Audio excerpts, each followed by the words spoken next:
Welcome back to Diplomatic Channel. Do you know that the United States spends more than $9 million a day on the war against Islamic State and has poured $2.7 billion into the bombing campaign since it started?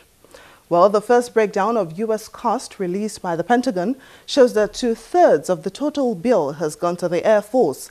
This comes as the White House announced that it will send another 450 advisors to Iraq, bringing the total military personnel to 3,500.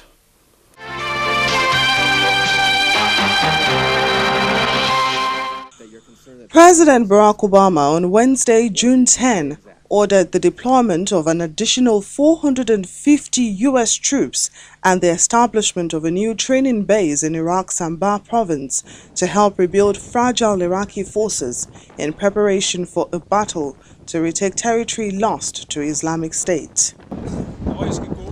The plan to expand the 3,100-strong U.S. contingent of trainers and advisors in Iraq marks an adjustment in strategy for President Obama, who has faced mounting pressure to do more to blunt the momentum of Islamic State insurgents. I think what it represents is a conclusion by the President and his national security team that the situation on the ground in Iraq would benefit from more trained Iraqi security forces and more Sunni tribal fighters that are operating under the command and control of the Iraqi central government who have received advice and assistance and equipment from the U.S. military.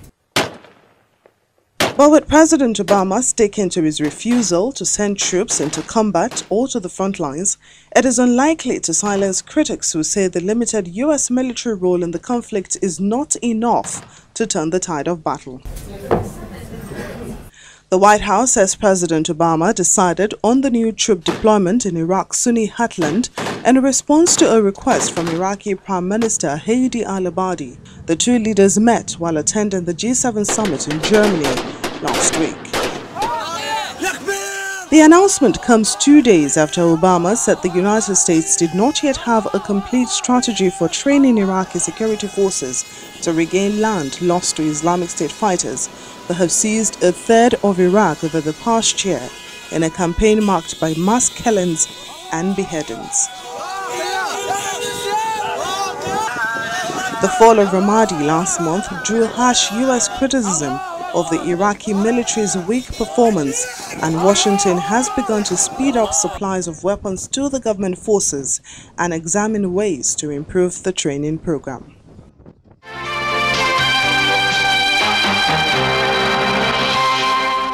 Meanwhile, Australia's Prime Minister Tony Abbott has asked Asia-Pacific nations to tackle the threat posed by Islamic State militants as the group harbors a global agenda. At a summit on countering violent extremism in Sydney, Mr. Abbott says negotiating with ISIS is not an option. We've all seen on our screens the beheadings, the crucifixions, the mass executions and the sexual slavery that the Daesh death cult has inflicted mostly on Muslims in the Middle East. That is what the death cult has in store for everyone if it has its way. This is not terrorism for a local grievance. This is terrorism with global ambition. Daesh is coming, if it can, for every person and for every government with a simple message: submit or die. The declaration of a caliphate, preposterous though it seems, is a brazen claim to universal dominion. Now, you can't negotiate with an entity like this. You can only fight it.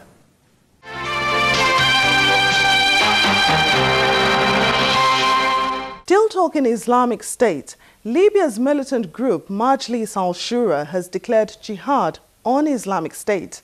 This comes after deadly clashes broke out in the country's eastern city of Derna between local Islamist militias and militants affiliated to Islamic State. Residents say fighting erupted in the city of Derna after a leader in the Islamist umbrella group Majlis al-Shura was killed, apparently for refusing to swear allegiance to Islamic State's leader Abu Bakr al-Baghdadi.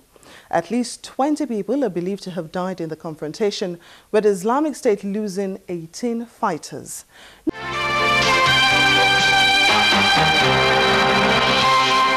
When we return in Diplomatic Channel, the role of women to Africa's development was in full focus at the 25th African Union Summit in Johannesburg, South Africa.